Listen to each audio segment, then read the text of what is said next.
చెప్పు బుజ్జి, ఏమైంది? క్షవరం అయినాక వివరం వచ్చింది. కొంచెం డబ్బులు పోయినా కానీ షాపింగ్ మాల్స్లో అంటే పెద్ద పెద్ద జ్యువెలరీ షాపుల్లో తీసుకోవడం బెటర్. బుక్కులు మనం వెళ్తే నా ముఖం చూపేకు చూపి అని చెప్పు. దీనికి వాడు 80% గోల్డ్ సిల్వర్ వేసిండు, 20% ఇది.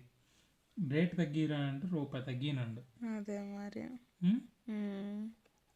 అదే మలబార్లో తీసుకుంటే 93 పాయింట్ ఉందా ఇది ప్యూరిటీ, 93.8464. ఒక్కొక్కటి అయితే అసలు మొత్తం 99 అట్లా కూడా చూపించిన ప్యూరిటీ.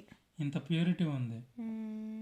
డబ్బులు పైన కొంచెం మంచి నీ ప్యూరిటీ మనం ముందు చెక్ చేయించుకున్నాం కాబట్టి మనకి నమ్మకం వచ్చింది.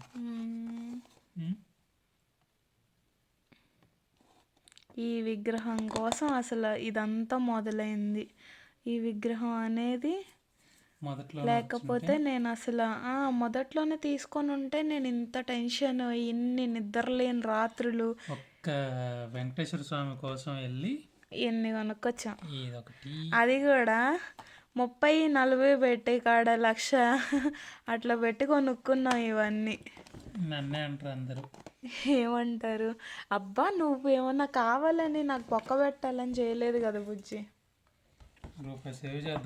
రూపాయి సేవ్ చేద్దాం అనుకుంటే 100 రూపాయలు ఖర్చు అయింది.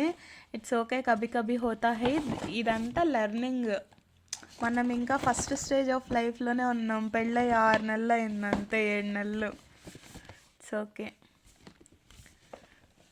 ఇప్పుడు బంగారు షాపులకి వెళ్ళినాను కాదు, నేను కొంచెం నీకన్నా నేను చూసున్నాను కదా, అందుకని నాకు కొంచెం అనిపించింది. కానీ బిర్యానీ కావాలి, ఫుడ్ కావాలంటే చాలే వచ్చి అంటే మన వల్ల కాదు, తిని లావ్ అవుతున్నాను. ఇట్స్ ఓకే అయినా.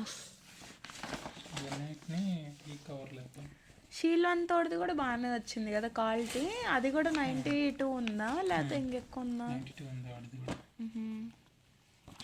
So that's it. ఎక్కడి నుంచి నేను ఇంకా జర్నీ కొనడం అయితే ఆపేద్దాం అనుకుంటున్నా. ఎందుకంటే నాకు ఆల్రెడీ చాలా మంచి బొక్కే పడింది, కానీ ఇది తట్టుకోగలిగింది. ఇంకా అప్పుల పాలైపోయి రేపొద్దున రేటు తగ్గితే మాత్రం అస్సలు నేను భరించలేను. ఈఎంఐలు కట్టే ఓపిక కూడా లేదు ఇక నాకు. ఏమంటావు బుజ్జి? ఎక్కడితో ఈ యుద్ధం ఆపకపోతే అప్పులు పాలైపోయి అప్పుల ట్రాప్లో పడిపోతాను నేను. సో యుద్ధానికి సెలవు. ఏమంటావు?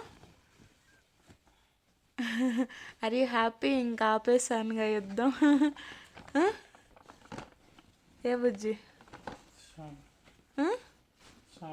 చాలు. నేను యాక్చువల్లీ ఎప్పుడో పుట్టే పిల్లలకి ఇప్పుడే బౌలు, ప్లేటు